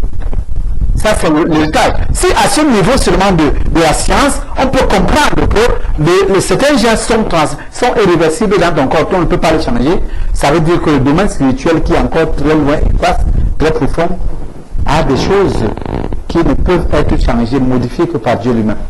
Merci. Alors, revenons à cette question de l'autorité. Vous avez parlé des freins, parce qu'il y a certaines personnes qui reçoivent, pardon, des héritiers qui reçoivent cette autorité, Ouais. mais qui usent cela à leur propre intérêt. Bien sûr. Ne se souciant même pas qu'un jour ils pourront aussi transmettre cet héritage. Bon, à cela, je pose une question ce soir. Par exemple, l'autorité que tu gères, l'héritage que tu gères aujourd'hui, c'est pas toi qui l'as fondé. Si on te plaçait quelque part, on te disait que c'est toi qui vas hériter ça. Et pendant un temps, tu dois voir d'abord comment la personne qui gère ça maintenant gère. Et tu observais, ou tu observerais, je pense au conditionnel, tu observerais que le gérant de l'époque là était en train de tout faire pour que tu restes souffrir. Est-ce que ça te plairait? Ça c'est une question. Alors, ou bien, toi qui gères maintenant, lorsque tu seras mort et que Dieu te ramène pour te mettre quelque part et voir comment ce que tu as laissé comme héritage, une autre personne gère ça mal, est-ce que tu pouvais être content? Ça veut dire que les gens qui gèrent, oubliant qu'ils ne sont pas les seuls à gérer, ils ont des co-héritiers, font du tort, causent des préjudices tant moraux que spirituels dans la vie de ceux qui vont rester gérés. Et ensuite, ils énervent Dieu qui n'est pas mort, qui est vivant et qui les voit gérer, sachant que cet héritage n'est pas à eux seuls. Il y a les autres qui vont venir gérer. Et eux, ils gèrent comme si c'était eux qui avaient fabriqué. Et ils vont finir avec, ils ne vont jamais laisser à une autre personne. C'est ça. Bon, ça ne peut pas laisser quelqu'un sans préjudice. Si la nature a des principes, celui qui pratique la méchanceté reçoit un salaire. Celui qui pratique la bonté reçoit un salaire. Ça, c'est le principe. Celui qui sait. Tu ne peux pas semer les arachides. Tu viens récolter le manioc. Non, c'est quasiment impossible. Donc, voici en quelque sorte que je vais dire, ce que je veux dire au sujet de ceux-là qui gèrent, comme si vraiment c'est eux seuls qui sont les seuls, comment on appelle, c'est comment dire, les seules personnes à recevoir, et les derniers même, les dernières personnes, voilà, les dernières personnes à recevoir cette autorité. Voilà. Je ne sais pas ce que, mais ne peut pas rester impuni. Alors qu'ils soient vivants ou morts, ils auront des comptes à rendre. Non, ils auront des comptes à rendre. Parfois, c'est par ici que ça commence. Oui. Ici, là, dans notre monde vivant, c'est là où ça commence. Alors, homme de Dieu, est-il possible de perdre l'autorité héréditaire? Oui. C'est possible. Je veux, dans le cadre, comme par exemple dans le cadre juridique, le gestionnaire des biens de la famille, synonyme de l'héritier, provisoire, est désigné par une loi, par les textes et par des règles. Donc, maintenant, lorsque tu es désigné comme gestionnaire des biens, de la famille, et que tu commences à gérer ça sans tenir compte des autres co-héritiers, les autres co-héritiers peuvent, à leur tour, présenter au juge des instances concernées une requête mentionnant ou prouvant la mauvaise gestion des biens que vous sont communs. Alors là, on peut destituer le gestionnaire actuel pour laisser à la famille de choisir un autre. Ça, c'est la loi. C'est la loi. C'est ça. Et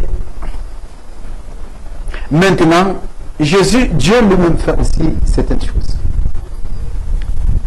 Il avait choisi Saül comme par prophétie, comme premier roi d'Israël, mais il a encore rejeté. Alors, Dieu peut te choisir et te rejeter après. On peut perdre la grâce divine. Aïe, aïe, aïe, aïe. Je sais que les gens sont en train de me maudire quelque part. Je le dis, je répète, on peut perdre la grâce divine. Saül n'a rien fait pour mériter d'être le premier roi d'Israël. Mais il a perdu aussi ça. Quoi que ce soit par prophétie, qu'il soit amené à être roi. Et je vais parler de Judas qui avait été choisi. Mais la Bible dit que la personne qui va vendre Jésus, ça je paraphrase, que même sa famille ne soit même pas mentionnée, il a été rejeté. Je vais dire, Paul lui-même dit, j'ai peur que je prêche aux autres et que moi-même je me retrouve rejeté. Donc, ce qui veut dire au finish que on peut perdre l'héritage, on peut perdre la place d'héritier. Alors, homme de Dieu, parce que beaucoup se posent des questions, beaucoup se posent des questions sur cette partie-là, perdre l'autorité héréditaire, parce que vous avez pris le cas de Saül, parce que ça fait couler beaucoup de langues. Mais spirituellement, Saül n'était plus roi, mais physiquement, il agissait en tant que roi. Je vais dire ce qui se passe. Les choses de Dieu sont tellement bizarres à nos yeux. Dieu peut t'établir roi aujourd'hui, lui te voit roi, mais tu ne deviens roi qu'après 10 ans. Il peut te destituer aujourd'hui que tu n'es plus roi, mais pendant tu continues à diriger les gens. Tu vois, le cas typique de Saül est une illustration tellement brillante. C'est lui qui demande à Samuel d'aller oindre un fils d'Isaïe. Ça veut dire qu'il avait déjà enlevé la royauté, l'onction royale, mais il ne tue pas Saül. Il cherche que Saül s'humilie dans une guerre et qu'il soit tué lui et tous ses fils. Il fallait que cette occasion se présente pour que Saül quitte définitivement de la royauté. C'est ça. Donc Dieu peut enlever comme héritier de son pouvoir, de co-héritier de ses biens, mais tu es quand même là, tu gères, tu prends certaines décisions physiques, mais parfois des décisions spirituelles ne marchent pas. Les décisions spirituelles ne marchent pas, mais quelques décisions physiques, tu les gères. Ces voix ne sont pas nos voix. Et c'est comme ça. Alors, il est bon temps de le mentionner, homme de Dieu, on peut perdre l'autorité héréditaire. Mais dans quel cas? Dans la mauvaise gestion ou alors? Dans la mauvaise gestion, dans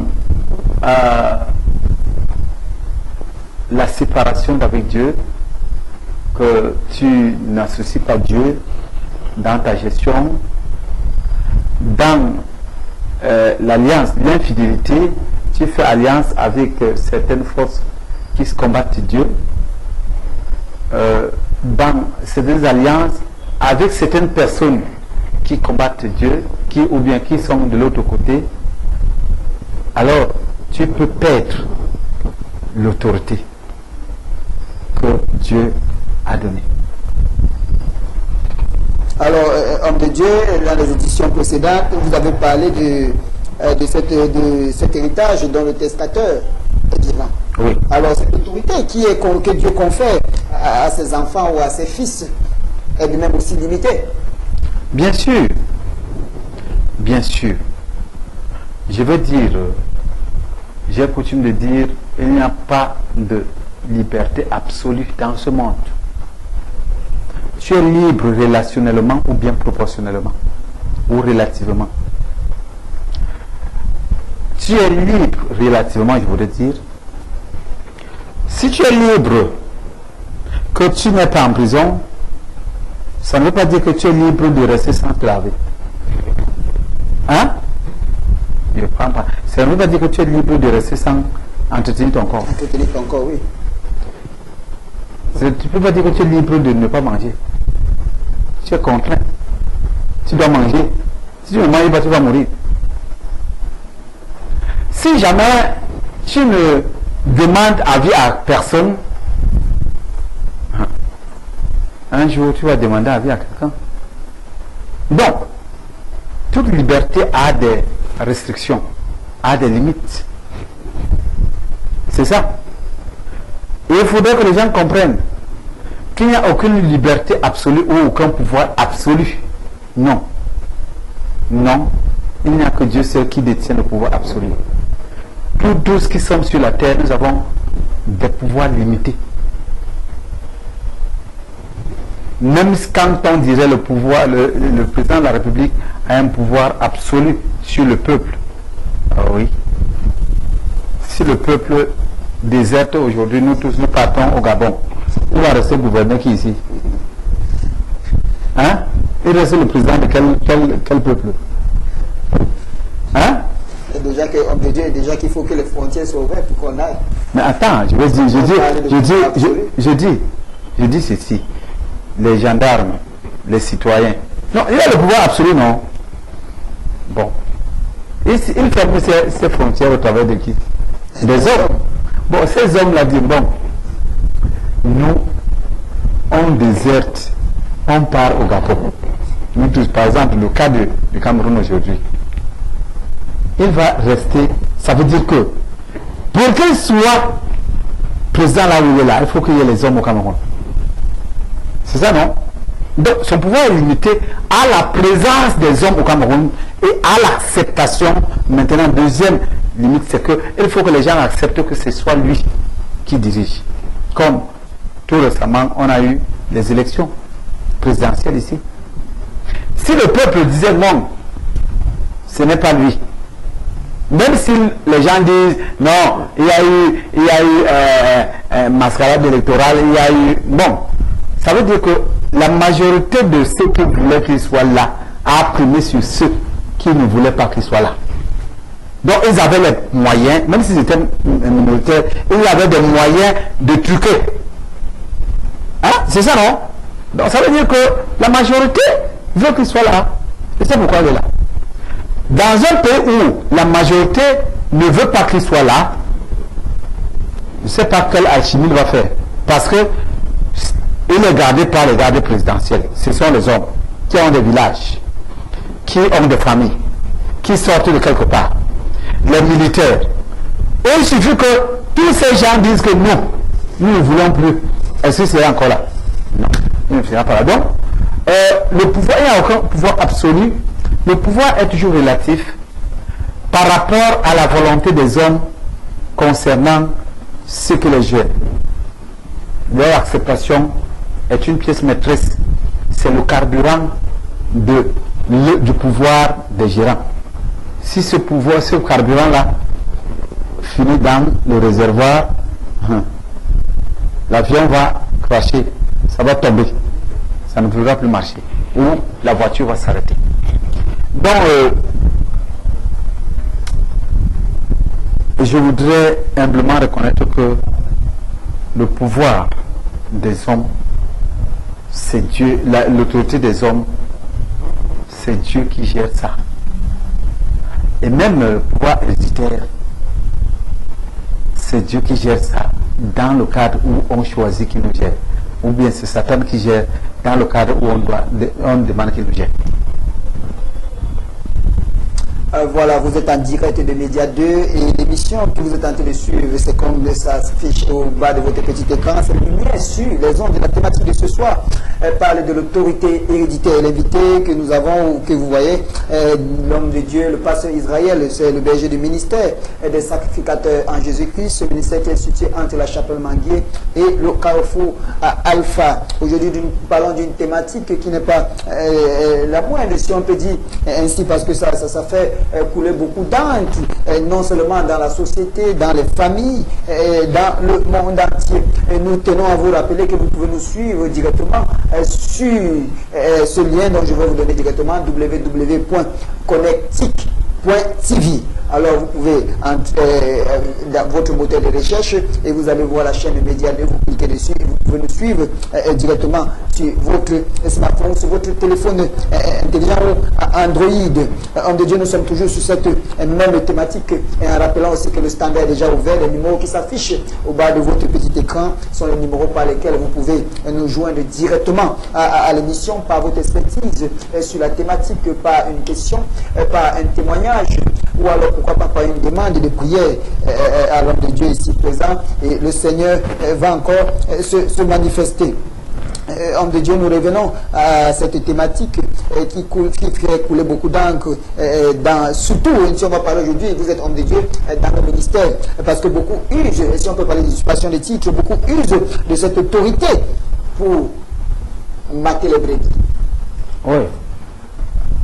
Je dis c'est pas bien. Ou alors pour retenir les brebis, si on peut dire ainsi, ou menacer les brebis dans les ministères. Oui, c'est effectivement, c'est ce que nous disons, que c'est la mauvaise gestion de l'autorité héréditaire que nous détenons.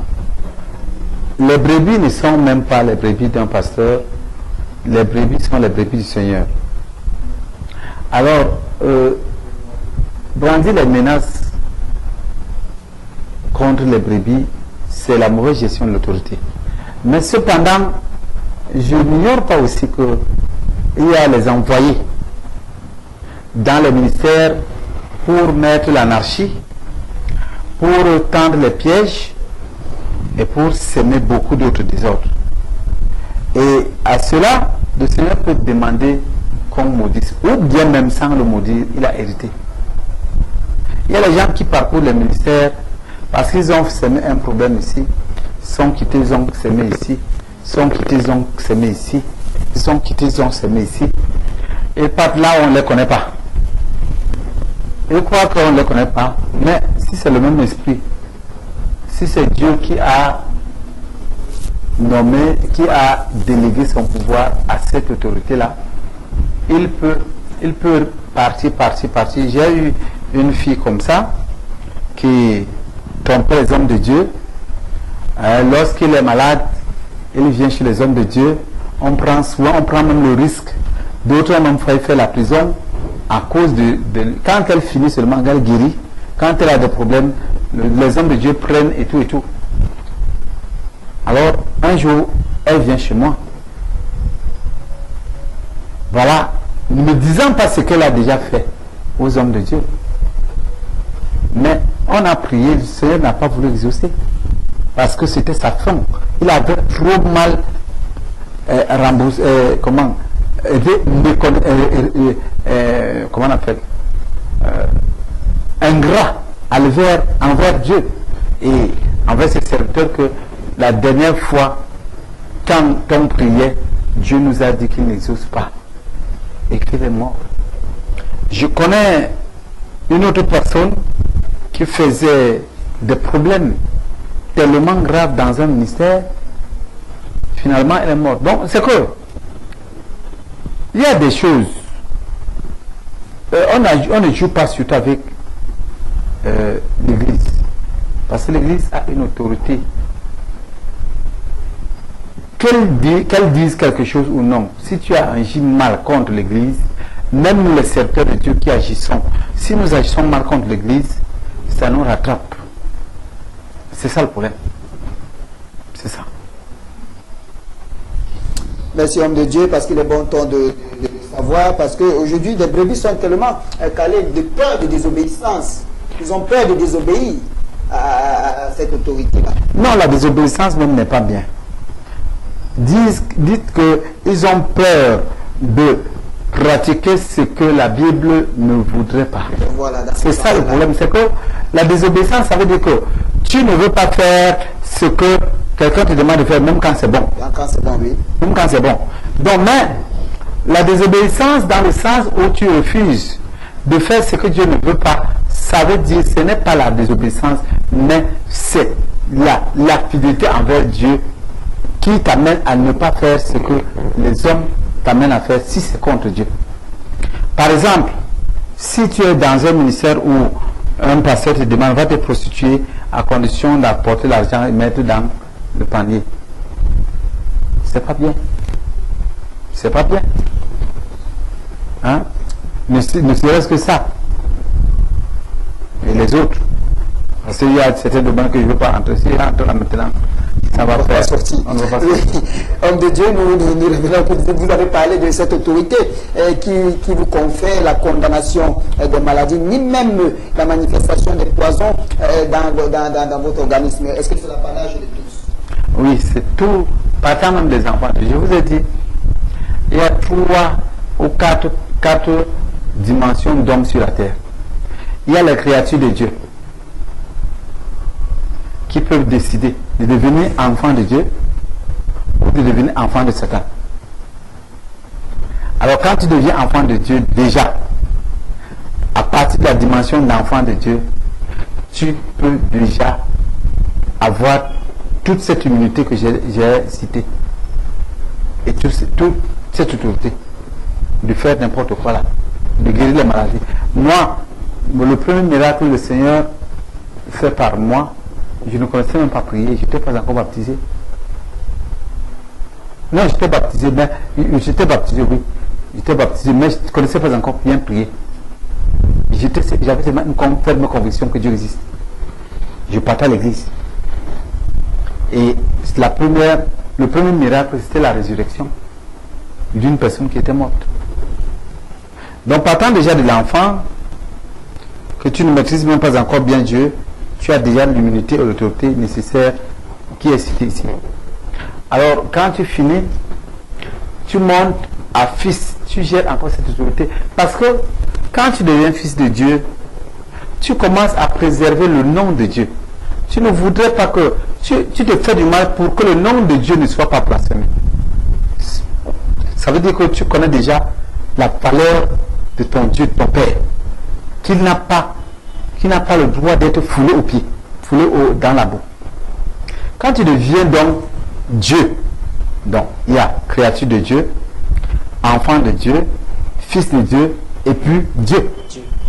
Quand tu deviens donc Dieu, tu ne peux plus commettre l'erreur parce que tu ne fais rien au hasard. Tout ce que tu poses comme acte, tu es signalé à court, à moyen et à long terme de ce que ça va produire. Donc tu ne poses pas une action parce que tu es dans la précipitation. Non.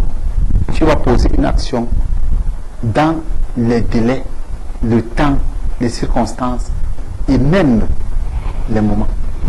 Voilà. Alors, homme de Dieu, lorsqu'on parle d'enfant de Dieu et de fils de Dieu concernant la thématique de ce soir, l'enfant de Dieu peut recevoir l'autorité, mais qui est endormi en lui et ne va agir que lorsqu'il sera mature. C'est ce qu'on appelle parfois « mon peuple meurt faute de connaissance ». Un enfant de Dieu bénéficie de la protection de Dieu, mais il ne connaît pas encore Dieu. Alors, Dieu ne peut donc pas lui confier l'autorité nécessaire puisqu'il ne connaît même pas ce qui plaît à Dieu, ce qui ne lui plaît pas. Donc si Dieu lui donne l'autorité nécessaire, il va même détruire même ce que Dieu ne voudrait pas. Même lui-même. Même lui-même. Donc, c'est pour ça que Paul pouvait dire, aussi longtemps que l'héritier demeure enfant, il ne diffère en rien d'un esclave dans Galates 4, à partir du premier verset. Donc, un enfant de Dieu ne peut pas être un héritier. Mais, Dieu le protège. Comme ils n'ont pas, voilà, non, on ne peut pas transmettre l'autorité. Il est héritier, mais on ne peut pas lui transmettre l'autorité de gestion. Voilà, c'est ce que je veux dire. Ces choses-là sont un peu difficiles. Comme David lorsqu'il gardait les brebis. Les brebis en brousse. Il était un roi, mais c'est Saül qui gérait à sa place. Parce qu'il est de bon temps de le mentionner, homme de Dieu, parce que ces choses sont très difficiles à comprendre, parce que beaucoup là, nous disons nous sommes des enfants de Dieu, et nous avons l'autorité, et nous pouvons on le voit parce pour avoir l'autorité, il faut être un fils de Dieu. C'est ça. Cependant, Dieu peut te préserver de serpents, peut te préserver des choses. C'est lui qui gère. Mais quand tu es fils, tu peux déjà commencer à gérer certaines choses. Parce que, avant que le sorcier ne... Parce que le sorcier utilise une raison. Hein. C'est dans la raison que le sorcier va t'attaquer. Si le sorcier n'a pas raison sur toi, il ne t'attaquera jamais. Jamais. C'est comme un ennemi qui voudrait ta mort. Mais il ne peut pas te tuer parce qu'il a peur de l'autorité suprême qui est la force de l'ordre et autres, la juridiction. Mais le jour où tu viens donc chez lui l'attaquer, il avait longtemps besoin de te tuer, il ne va plus te donner une seconde chance. Il va te finir là une fois. Est-ce que quelqu'un qui veut te tuer, et tu trouves son enfant ou sa femme en route, tu commences à taper sur sa femme. Mais attends, il va dire que le moment tant attendu a fait comment? Est arrivé. Donc, quand déjà le sorcier manque de raison, il ne pourra jamais te toucher. Jamais. Il ne pourra jamais te toucher. Même l'activation des malédictions, comment ça se passe? L'activation des malédictions, c'est que il y a une malédiction qui dort en toi. Nous pouvons être dans une famille où la famille là a une malédiction. Mais d'autres ont activé leur malédiction, d'autres n'ont pas activé. Ça veut dire que d'autres, la malédiction va se faire voir, d'autres, la malédiction ne va pas se faire voir. Mais pourtant, vous sortez d'une même famille. Oui. Donc, dans la plupart des cas, c'est nous-mêmes qui activons les malédictions qui dorment dans nos familles et ça commence donc à agir. C'est ça. Alors, homme de Dieu, je vais vous poser, puisque nous sommes déjà à la porte de sortie de l'émission de ce soir, je vais profiter pour vous poser cette question dont j'ai discuté avec quelqu'un, parce que sûrement il est en train de nous suivre. C'était un débat. Est-ce qu'un chrétien, bon, laissons un chrétien, est-ce qu'un enfant de Dieu peut perdre un don spirituel en vivant dans le péché? Oui, très bien. Vous savez, je vais te dire seulement, je vais te lire ceci. Exode 20, verset 4. Exode chapitre 20, verset 4. Bon, verset 5. Verset 5 surtout. Tu ne te prosterneras pas devant elle, et tu ne le serviras point, car moi, l'Éternel ton Dieu, je suis un Dieu jaloux, qui fait l'iniquité des pères sur les enfants jusqu'à la 3e et 4e génération de ceux qui m'haïssent. Voilà. Si Dieu n'agit pas comme ça, il n'est pas saint. Il n'est pas Dieu. Donc ce qu'il a dit là, il agit. Donc quand tu fais ce que Dieu n'aime pas, qu'on appelle vulgairement le péché, tu tu es appelé à perdre les avantages que Dieu t'a donnés. Il va dans le verset 6. Et qu'il fait miséricorde jusqu'à 1000 générations de ceux qui m'aiment et qui gardent mes commandements. C'est ça. Maintenant, le don spirituel, c'est pourquoi? Le don spirituel, c'est pour l'édification du corps de Christ. Donc, c'est un instrument que Dieu met dans un corps pour le corps de Christ. Alors, lorsqu'il voit que, par exemple, j'ai le don de prophétie et que tous les scandales du monde, c'est moi qui me trouve là-dedans, les gens vont me dire que ça ne vient pas de Dieu, ça vient de Satan. Il ne peut pas laisser ça dans un corps de celui qui ne fait que pécher, où son nom est foulé aux pieds et il laisse le don de miracle dans sa vie. Homme de Dieu, je ne vous coupe pas parce que quelqu'un a parlé de cela en disant que ce don, Dieu ne l'enlève pas, mais il reste endormi. Il reste endormi comment? Oui, il parle du Saint-Esprit. Le Saint-Esprit s'attriste. Il ne parle pas, mais il est là. Mais je vais te dire, quand il est attristé, tous les autres esprits peuvent déjà venir s'installer. Le don, c'est une aptitude, c'est une capacité que Dieu te donne, tu ne sais comment c'est venu. C'est ça qu'on appelle don. Maintenant, cette aptitude, c'est une aptitude spirituelle. Donc, quand tu vas voir maintenant, dans le cas de Saül, quand il ne parle, Dieu ne lui parlait plus. Donc, il n'avait plus le don d'être connecté à Dieu.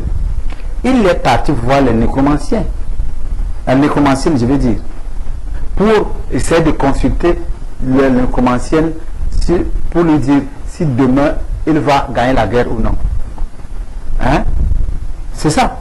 Donc, quand Dieu retire le don, par exemple, le don de guérison, la personne qui avait dans ce don, comprenant maintenant que ça n'agit plus, risque d'aller prendre d'autres pouvoirs pour simuler, pour essayer de confondre les gens que c'est le même don qu'il avait qui continue à se passer. Homme de Dieu, et qu'en est-il alors de ce passage-là qui dit Dieu ne se répand pas de ses dons ou alors ne fait pas retirer de ses dons?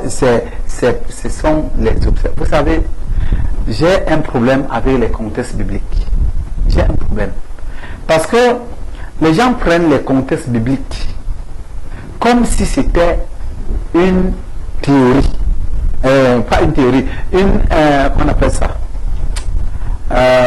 les conditions, sinon un théorème, je veux dire. Un théorème, oui. C'est comme si c'était un théorème où la proposition toujours est juste. Je veux dire, les contextes bibliques, c'est un contexte parle d'une manière et dans d'autres contextes, dans les mêmes conditions, ça change. Quand Dieu dit il ne se répand pas de ses dons, Dieu peut utiliser n'importe qui quand il veut pour accomplir une mission. Il a utilisé même les démons dans la Bible. Mais nous voyons qu'il a retiré certaines choses à certaines personnes. Je veux par exemple Saül. Je prends toujours le cas de Saül. La Bible dit que quand il est parti voir Samuel, Samuel lui a dit: tu vas croiser tel, et l'Esprit de Dieu va descendre sur toi, tu vas commencer à prophétiser. Ça veut dire qu'il a reçu le don de prophétie. Parmi les 9 dons, le don de prophétie est là. C'est ça, non? Très bien. Maintenant, au moment où il partait voir la nécromancienne, est-ce qu'elle était encore faite? Est-ce qu'il prophétisait encore? Est-ce que Dieu avait retiré ou non? Mais d'autres personnes taxent ça d'endormir. Pas endormir. Est-ce qu'il a prophétisé après? Non. Ça veut dire qu'il s'était retiré. Bon, qu'ils appellent ça comme ils voient. Si c'est dormir, si ça rentre, si ça fait comment? Ils appellent ça, mais c'est seulement que ça ne s'est plus manifesté. Bon, je sais une chose. La Bible dit, si il n'a pas préservé l'ancien monde, qu'il a tué tout le monde, il a laissé seulement Noé. Est-ce que c'est nous qui serons épargnés? Dieu a déjà effacé la terre? Hein? Une fois. S'il a effacé la terre, pourquoi? Bon, on va me dire, oui, il ne se répand pas. C'est dans le Nouveau Testament. Parce que j'entends les gens dire ça dans leur maison. Est-ce que Anania et Saphira étaient sauvés? Ils n'étaient pas sauvés, ils étaient sauvés. Hein? Mais le jour qu'ils ont menti au Saint-Esprit, ils sont restés vivants. Non, ici, ils ont été tués. Hein? C'est ça? Est-ce que Judas a chassé les démons? Oui. Oui, il a chassé. Il avait le don de chasser les démons de guérison, non? Bon. Quand Judas est parti vendre Jésus-Christ, Judas a guéri encore les hommes. Il ne pouvait plus. Bon, je vais dire que les gens qui veulent se consoler, Dieu ne se répand pas de ces dons. Ce sont les gens qui ne veulent pas travailler, ce sont les paresseux. Tous ceux-là qui aiment la grâce sont les paresseux. Ils ne veulent pas faire le moindre effort de mettre en pratique ce que Dieu. Travailler avec Dieu, il faut être travailleur, monsieur. Si tu ne travailles pas, tu vas désister. Travailler avec Dieu, c'est pas que tu entres aujourd'hui, tu vas venir te trouver là. Non, tu vas te travailler. Oui. Donc, les paresseux vont se consoler, Dieu ne se répand pas de ces dons.